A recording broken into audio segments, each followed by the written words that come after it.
বাবা তুমি মাকে চলে যেতে বলছো কেন? আমি যে তোমাদের দুজনকেই চাই।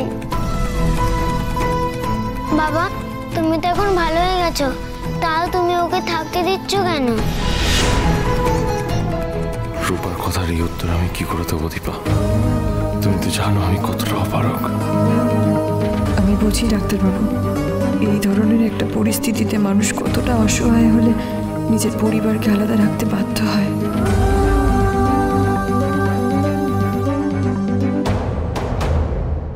দীপা তোমার এখানে এভাবে আসাটা উচিত হয়নি। দাদা তুমি চুপ করো। মেয়ের শরীরের এরকম অবস্থা শুনেও আমি চুপ করে বসে থাকবো? আসবো না? না আসবে না, আমি তো আছি, আমি দেখছি। সে তো নমুনা দেখতেই পাচ্ছি। মুখ সামলে কথা বলো দীপা। আমি বারণ করেছিলাম, তাও শোনেনি। না হবে না, শেখাতে পারলাম না, হবে না, এরকম ভাবে হবে না। আচ্ছা তোমাদের যে শরীর খারাপ হয়েছে সেটা তো আমাকে একবার জানাতে পারতে। আমি আপনাকে অনেকবার ফোন করেছিলাম কিন্তু ফোনে পাইনি। পাবে না তো, তোমায় তো আমি ব্লক করে রেখেছি, তোমার নাম্বারটা ব্লক করা।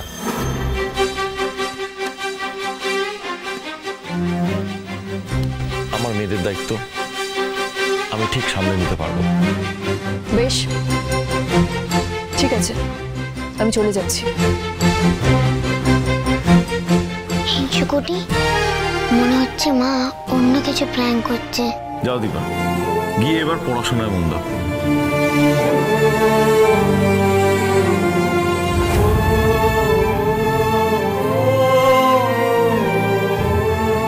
আমার সোনা মায়ের জ্বর একদম সেরে গেছে, তুমি গিয়ে এবার রেস্ট নাও। আমি আবার আসবো, কারোর বাধা মানবো না। মা রূপাও তোমার সঙ্গে যাবে? না রূপা, তুমি বোনের খেয়াল রাখবে। আমাদের খুব তাড়াতাড়ি দেখা হবে।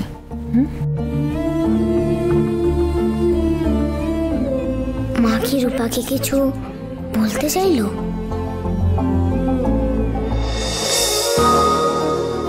এবার এসো প্লিজ, যাও।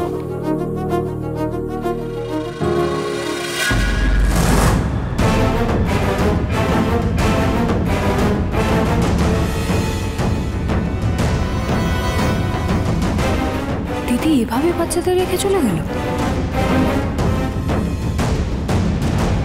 মা এখন বেটার ফিল করছো তো? একটুখানি। তাহলে চলো আমরা বাইরে গিয়ে কোথাও থেকে ঘুরে আসি, কারণ বাবা তো ঠিক করে তোমাদের যত্ন নিতে পারেনি, তার জন্য বাবা খুব খুব সরি। চলো। ইটস ওকে বাবা, কিন্তু আমরা কোথায় যাব? পিৎজা খেতে চলো, যাবে?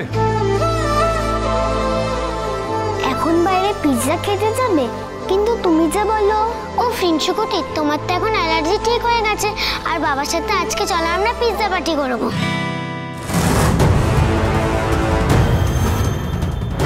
আমার মেয়েদের বা দীপার কোনো ক্ষতি আমি তোমায় করতে দেবো না ইরা। তোমার সব খেলা শেষ। অনুরাগীর ছোঁয়া সোম থেকে রবি রাত 9:30টায় স্টার জলসায়।